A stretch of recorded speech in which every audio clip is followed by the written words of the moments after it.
Karong adlaw atong gisaulog ang kapistahan sa isa sa mga pinakabanggitan ng mga apostol o apostoles sa simbahan, si Saint John the Evangelist. Dili ra lamang siya apostol, kundi dili ebanghelista siya buot pasabot. Isa siya sa upat ka mga tao na nagsuyat sa ebanghelyo.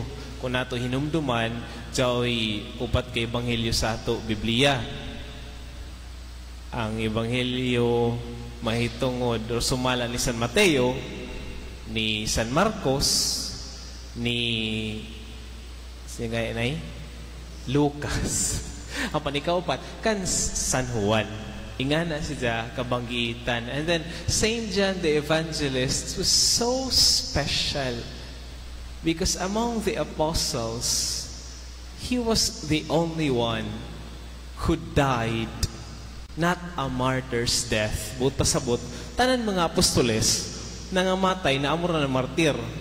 Tagpanlansang, tagpanihaw, tagpanpatay. Pero si San Juan Evangelista, tagtugutan ng Ginoo na mamatay sa in his old age. Natiguyang rain taon, mga 80 kapin, depende kung pila ito katuig, ganyan sa pagkinabuhi sa kalibutan. Aniban siguro sa ato dari, 50. Aniban, 60. Aniban, 80. Hindi lamang kahakon kuno kita taman, pero si San Juan Evangelista tagtugutan ng Ginoo na mapatay in his old age.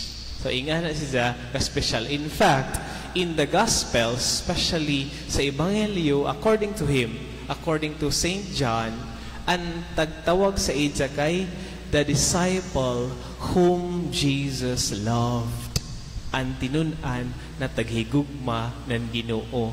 Tungod kay si San Juan Evangelista, amo man saban, tinunan, na grabe ang paghigugma kang Kristo to the point of death. Kung ato hinumduman, pag-abot sa Bernis Santo, samtang ang tanan apostoles, nanlikay na, nandiyaga na, si San Juan nagpabilin at the foot of the cross. Si Maria, sanan si San Juan ra, ang nagpabilin dito sa tilan sa cross. Si Dia ang tinuod na amigo ni Kristo. Diya taglawong na, a true friend walks in even in the most difficult times while all the others walks out. Ang tinuod ko na higaya, amuan magpabilin sa kalisod sa panahon, samtang aniban nangawaya na. Amo bitaw na si San Juan Evangelista, tagtawag sab na amo ang patron sa mga managhigaya, the patron saint of friendship. Gumikan kay an ija pakighigaya kang Jesus, dili superficial, dili arang ra kamabaw, kundi arang kalayom to the point na makig-iban untana siya dito sa cross.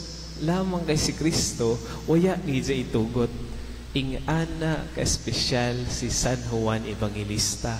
Nan kuman, mangutana ta sa atong mga kagalingon, uno may importansya ni San Juan Evangelista Pader sa ato kinabuhi kuman.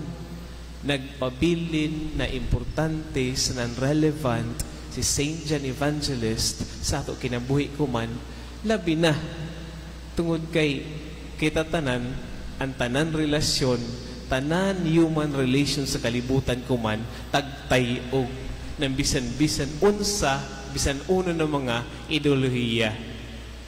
Isahay ang panag-amigo, masukod kung uno'y may imo mahitabang, uno'y imo mahihatag. Dili na kau in sa grupo, kung waya na imo ikatampo. Pero tagpakita ni San Juan Evangelista na bisan kung uno kagamay, uno kasimple, na butang na imo ipakita sa Ginoo, basta imo tagpakita, imo taghatag ng grabe ka, usaman, willfully, kinasing-kasing gajud, dawat jaon sa Ginoo. Maigsuon sa ato pagpadadyo sa Santo sa Misa, ato ini iampo na grasya nasama kang San Juan Evangelista, kita sa bunta, mahimo na tinuod na mga amigo sa nanamiga ni Kristo. Anda makikiban, bisan pa uno kalisod, bisan pa ko ang tanan mo bija sa ija. Amen. Palihog panindog.